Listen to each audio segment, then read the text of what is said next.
জানিয়ে দিব সর্বশেষ আপডেট বাংলা সংবাদ। শুরুতেই শিরোনাম।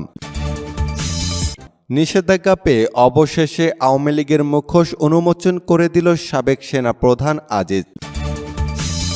এরপর থাকছে নির্বাচনে পরবর্তী নিষেধাজ্ঞা নিয়ে যে পথে হাঁটছে মার্কিন যুক্তরাষ্ট্র, আন্তর্জাতিক আদালতে হাসিনার বিচার।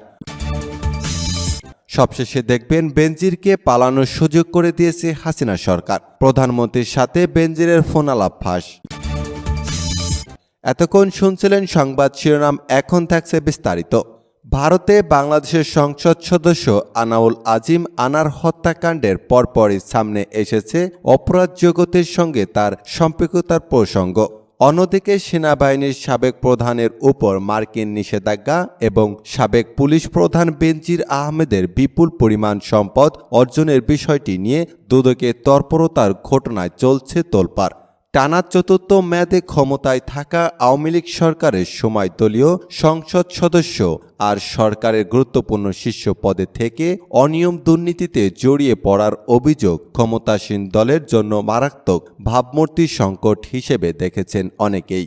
কারণ যাদের বিরুদ্ধে এখন অভিযোগ উঠেছে তাদের প্রত্যেকেই যার যার জায়গায় বাংলাদেশের ক্ষমতা কাঠামোর প্রভাবশালী পদে অবস্থান করেছেন। ঝিনাইদহ ৪ আসনের সংসদ সদস্য খুন হওয়ার পর তার ব্যাপারে চোরাচালানোর সাথে সম্পৃক্ততার যে অভিযোগ আছে তা ছিল স্থানীয় মানুষের কাছে ওপেন সিক্রেট। পুলিশ বাহিনীর বিভিন্ন শীর্ষ পদে কর্মরত থাকার সময় ক্ষমতার অপব্যবহার করে বিপুল সম্পদের মালিক হওয়ার অভিযোগ উঠেছে বেনজির আহমেদের বিরুদ্ধে।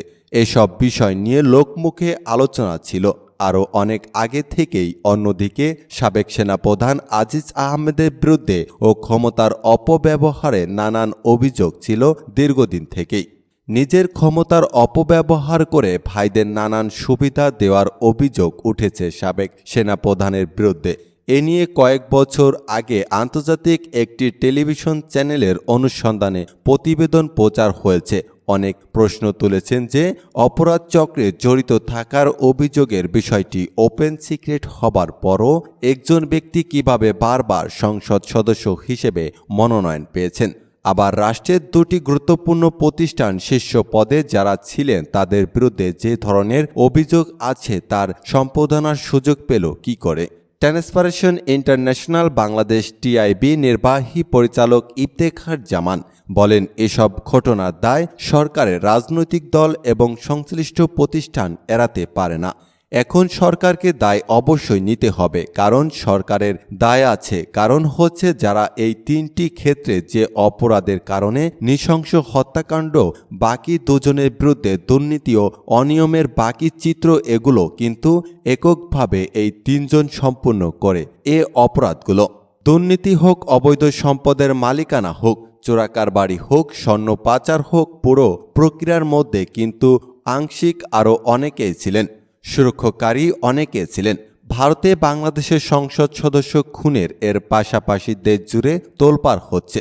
সাবেক দুই শীর্ষ কর্মকর্তার বিরুদ্ধে অনিয়ম ও দুর্নীতির অভিযোগ নিয়ে সাবেক সেনাপ্রধান সপরিবারে মার্কিন যুক্তরাষ্ট্রের নিষেধাজ্ঞার কবলে পড়েছেন। যদিও নিষেধাজ্ঞা দেওয়ার পর সাবেক সেনাপ্রধান তার বিরুদ্ধে করা সমস্ত অভিযোগ অস্বীকার করেছেন। তবে আজিজ আহমেদের বিরুদ্ধে ওঠা দুর্নীতির অভিযোগ তদন্তের আবেদন করেছে বাংলাদেশের দুর্নীতি দমন কমিশনে। আর পুলিশ ও র্যাব শীর্ষ পদে দায়িত্ব পালন করে অবসর নিয়ে বেনজির আহমেদের বিরুদ্ধে দেশে বিদেশে অবৈধ সম্পদ অর্জনের তদন্ত শুরু করেছে দুর্নীতি দমন কমিশন। দুদক এর আবেদনের প্রেক্ষিতে বেনজির আহমেদ ও তার পরিবারের মালিকানায় থাকা সম্পদ এবং অ্যাকাউন্ট জব্দের নির্দেশ দিয়েছেন আদালত। সাবেক আইজিবি দেশ বিদেশের সম্পদ নিয়ে দেশের জাতীয় দৈনিক কালের কণ্ঠ পত্রিকায় একটি অনুসন্ধানী প্রতিবেদন প্রকাশ করে কয়েক মাস আগে।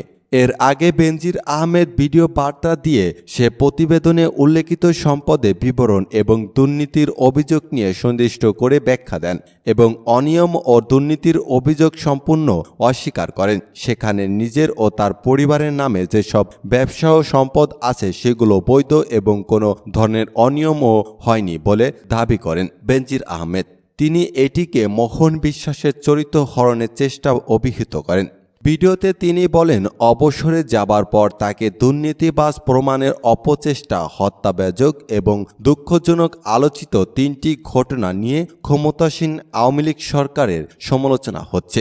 তবে আওয়ামী লীগের সাধারণ সম্পাদক এবং সেতুমন্ত্রী ওবায়দুল কাদের এ বিষয়ে সাংবাদিকদের বলেছেন, অভিযুক্তদের সরকার কোনো সুরক্ষা দেবে না। বিষয়টি নিয়ে বিরোধী দল ও সরকারের কঠোর সমালোচনা করছে এবং নিয়মিত সাংবাদিকদের প্রশ্নের মুখোমুখি হচ্ছেন আওয়ামী লীগের সাধারণ সম্পাদক। তবে এসবের দায় সরকার নিতে অনিচ্ছুক। বেনজির আহমেদ এবং আজিজ আহমেদকে যোগ্যতার ভিত্তিতে নিয়োগ পেয়েছে বলে দাবি করেন তিনি। মিস্টার কাদের সাংবাদিকদের প্রশ্নের জবাবে বলেছেন, যদি দুর্নীতি করে তদন্ত হচ্ছে, দুর্নীতি তথ্য পেলে তদন্ত হবে এবং কাউকে ছাড় দেওয়া হবে না। বাস্তবতা হলো এসব অনিয়ম বা অবৈধ সম্পদ অর্জন সবই ঘটেছে আওয়ামী লীগের সরকারের আমলে। সরকারের শীর্ষ পর্যায় থেকে বড় কর্মকর্তারা কিভাবে এত সম্পদের মালিক হয় বা অনিয়মের সুযোগ পায়, এ প্রশ্ন তুলে অনেকে বলেছেন এটি সরকার ও দলের জন্য ভাবমূর্তির সংকটের কারণ হতে পারে। এ ব্যাপারে আওয়ামী লীগের যুগ্ম সম্পাদক আফমা বাহাউদ্দিন বিবিসিকে বলেন, এসব ঘটনায় সরকারের বিব্রত হওয়ার কোনো কারণ নেই। আওয়ামী লীগের বিব্রত হওয়ার কোনো কারণ নেই। পুলিশের সাবেক মহাপরিদর্শক বেনজির আহমেদের দেশ ত্যাগ ও ব্যাংক অ্যাকাউন্ট থেকে টাকা তোলার বিষয়টি জানা নেই বলে মন্তব্য করেছেন আওয়ামী লীগের সাধারণ সম্পাদক এবং সড়ক পরিবহন ও সেতুমন্ত্রী ওবায়দুল কাদের। তিনি বলেন, বেনজির আহমেদকে গ্রেপ্তার করবে কিনা সেটি আদালত দেখবেন। জব্দের আগে অ্যাকাউন্ট খালি করেন বেনজির আহমেদ, রিটের দৈনিক সমকালের প্রধান শিরোনাম। পুলিশের সাবেক মহাপরিদর্শক বেনজির আহমেদ সম্বন্ধে করা এ প্রতিবেদনে বলা হয়েছে, দুর্নীতি দমন কমিশনের দেওয়া তথ্যের ভিত্তিতে গত 23শে মে আদালত বেনজির আহমেদ ও তার পরিবারের সব ব্যাংক অ্যাকাউন্ট জব্দের আদেশ দিলেও আগেই টাকা সরিয়ে ফেলেন তিনি। এসব অ্যাকাউন্ট কী পরিমাণ টাকা ছিল তা জানা যায়নি। ব্যাংক অ্যাকাউন্ট থেকে টাকা সরানোর মতো করে সম্পত্তি, জমি, ফ্ল্যাট, কোনো সম্পত্তি হস্তান্তর করেছে কিনা সেরকম কোনো তথ্য পাওয়া যায়নি। এমনকি তিনি দেশে আছেন কিনা তা নিয়ে ধোঁয়াশা তৈরি করেছে। শোনা যাচ্ছে পরিবারসহ বেনজির আহমেদ এখন দুবাইতে অবস্থান করেছেন। এতে বলা হয়েছে অ্যাকাউন্ট জব্দ হতে পারে। বিষয়টি তিনি আগে থেকে জেনে গিয়েছিলেন নাকি ধারণা থেকে সরিয়ে ফেলেছেন তা নিশ্চিত হওয়া যায়নি। তবে বেনজিরের সম্পদের বিষয়ে যেসব সরকার তাদের মাঝে একজন কর্মকর্তা বলেন, গত সপ্তাহে তার এককগুলো ফাঁকা করা হয়েছে।